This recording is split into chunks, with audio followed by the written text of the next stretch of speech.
Hello viewers, আসসালামু আলাইকুম। কেমন আছেন সবাই? আমি ভালো আছি আলহামদুলিল্লাহ। আমি অনন্যা চলে এলাম ছোট্ট একটি ব্লগ নিয়ে। তো চলুন শুরু করা যাক। প্রথমে আমি আলু চিংড়ি মাছ দিয়ে করল্লার ঝোল করে দেখাবো। এজন্য আমি করল্লা হাতে মেখে নিয়েছি, দিয়েছি পেঁয়াজ, তো হলুদ গুঁড়া দিয়েছি, মরিচ গুঁড়া, লবণ, সামান্য একটু ধনিয়ার গুঁড়া আর সরিষার তেল দিয়ে আমি হাতে মেখে নিয়েছি। একটু পানি অ্যাড করে দিলাম। তো এই তো আমি চুলার জাল বাড়িয়ে দিয়েছি। তো এখন আমি এটা কষিয়ে নিব।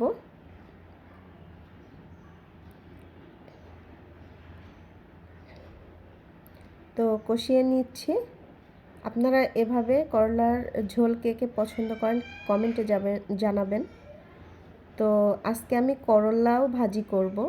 যেহেতু আমি করলার ঝোল পছন্দ করি, তাই আমার জন্য করলার ঝোল করতেছি। আর আমার হাজব্যান্ড, ছেলে মেয়ে ওরা হচ্ছে ভাজি পছন্দ করে। আমিও ভাজি পছন্দ করি, কিন্তু আমি ঝোলটা বেশি পছন্দ করি। আমার ঠান্ডা লেগে গেছে অনেক, তাই গলাটা বসে গেছে। তো এই তো আমি করলা খুব ভালোভাবে ধুয়ে নিয়েছি। আমি লবণ মেখে রেখেছিলাম, এখন আমি কষলে কষলে ধুয়ে রেখেছি। এভাবে করলা আপনারাও সুন্দর করে ধুয়ে নেবেন, কষলে কষলে লবণ মেখে। প্রথমে লবণ মেখে কিছুক্ষণ ভিজিয়ে রাখবেন। তো আমি ওইভাবেই করি। আমার করলা একটুও তেতা হয় না। আমি করলা ধুয়ে নিয়েছি, এখন আমি তরকারিটা কষিয়ে নিচ্ছি। তো এই তো আমি ভালোভাবে তরকারিটা কষিয়ে নিচ্ছি, যাতে করে পোড়া লেগে না যায়।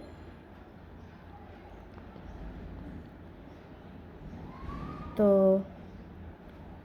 করলার ঝোল আপনারা কে কে পছন্দ করেন হয়তো অনেকেই পছন্দ করেন না এভাবে ঝোল রান্না করে খেতে, কিন্তু যারা না খেয়েছেন তারা একটু এভাবে করে খাবেন, দেখবেন এটা খেতে অনেক মজার হয়। আমি তো খুবই পছন্দ করি। করলার ঝোল হলে আমি এক প্লেট ভাত অনায়াসে খেয়ে নিতে পারি, আমার অন্য কিছু লাগেও না। তো এই তো পানি অ্যাড করে দিয়েছি। এখন আমি বেগুন ভেজে নিব। তো আমি বেগুনে লবণ, মরিচের গুঁড়া, হলুদের গুঁড়া দিয়ে দিলাম। এখন আমি এটা ভালোভাবে হাতে মেখে নিয়েছি। তো এই তো আমার হাতে মাখা হয়ে গেছে। এখন আমি এগুলো তেলে ভেজে নিব। তো চুলায় একটি কড়াই বসিয়ে দিলাম, তেল দিয়ে আমি নেড়ে চেড়ে দিলাম। এখন আমি বেগুনের পিসগুলো দিয়ে দিচ্ছি। আমি 3টা করে দিব।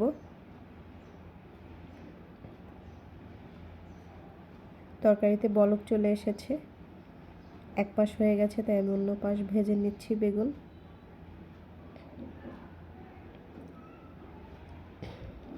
আমার তরকারি প্রায় হয়ে এসেছে। আমি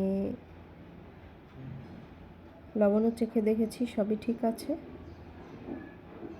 খুবই মজা হয়েছে, একটু তিতা নেই। আমার বেগুনগুলো ভাজা হয়ে গেছে, তাই আমি এক এক করে তুলে নিলাম। আর এই সব বেগুন ভেজে নিয়েছি আমি। আমার করলার ঝোল রেডি। অসম্ভব মজার একটা তরকারি। তো আপনারা এভাবে বাসায় বানিয়ে খাবেন, দেখবেন খুবই মজার, কোনো তিতাই নাই।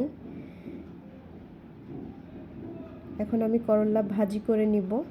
আর এজন্য আমি চুলায় একটি কড়াই বসিয়ে দিয়েছি, দিয়ে দিলাম পেঁয়াজ কুচি। তেল গরম হয়ে গেছে, তাই আলু দিয়ে একটু ভেজে নিব আগেই। তো এ পর্যায়ে আমি দিয়ে দিচ্ছি কাঁচামরিচ আর হচ্ছে চিংড়ি মাছ দিয়ে একটু ভেজে নিয়েছি। এখন আমি সব একসাথে মিক্স করে নিলাম। তো হলুদ গুঁড়ো দিয়ে দিয়েছি, নেড়ে চেড়ে মিক্স করে নিলাম। করলা দিয়ে দিলাম।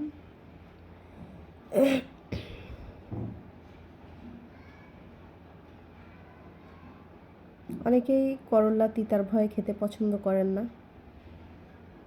তো আমি ভাজি রান্না যেটাই করি না কেন আমার তিতা হয় না। অন্য চুলায় আমি ভাত বসিয়ে দিয়েছিলাম, বলকও চলে এসেছে, করলা ভাজিও রেডি হয়ে গেছে আমার। তো এভাবেই আপনারা বাসায় বানিয়ে খাবেন। আমি যেহেতু দুপুরেই মাংস করে রেখেছি, তাই আমি এখন আর মাংস বা মাছ কিছুই রান্না করব না।